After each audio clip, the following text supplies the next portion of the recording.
Hello বন্ধুরা, আমি করুণা, পশ্চিম মেদিনীপুর জেলার খড়গপুর থেকে। বন্ধুরা, দেখো সকাল সকাল উঠে প্রথমে ছেলেকে স্কুল পাঠিয়েছি।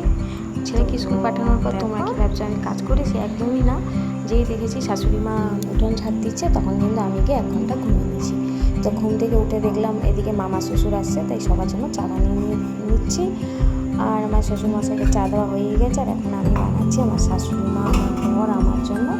আর এদিকে আমার মামা শ্বশুর এসেছে, তার জন্য চা বানিয়েছে। সবাই কিন্তু লাল চা খাবে। আমি মাঝে মাঝে দুধ চা খাই। আর এদিকে মামা শ্বশুরের জন্য লাল চা রেডি। আর এদিকে মামা শ্বশুরের চা, আর এদিকে শাশুড়ি মার জন্য চা বেড়ে নিচ্ছি। আর আমাদের বাড়িতে কিন্তু মানে সবারই আলাদা আলাদা ধরনের কাপে চা খায়। এটা আমার শাশুড়ি মার কাপ। মানে সকালবেলা উনি এতটা চাই খায়।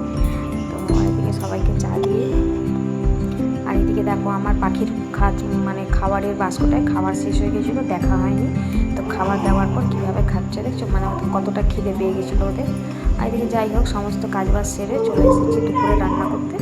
আর ওদিকে কিন্তু কাঠের উনুনে ভাত বসিয়ে দিচ্ছে। আর এদিকে শ্বশুরমশাইয়ের জন্য ফলের জুসটা করে দিচ্ছে। আর আমি হাসলাম কেন, আমার শাশুড়ি মা আর আমার জায়ের মধ্যে একটা হাসির কথা হচ্ছিলো, তাই আমি হেসে ফেলেছি।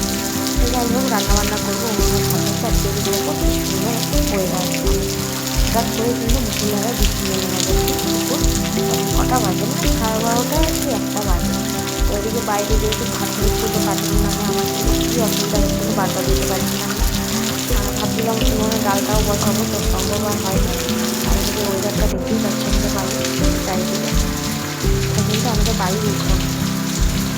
আর এদিকে চলে আসলাম আমি দুপুরে রান্নাবান্নায়। তো আমার দুপুরে রান্নাবান্নাগুলো আমি তোমাদের দেখাতে পারিনি, কিন্তু কী রান্না করছি সেই সেম প্রসেস একই।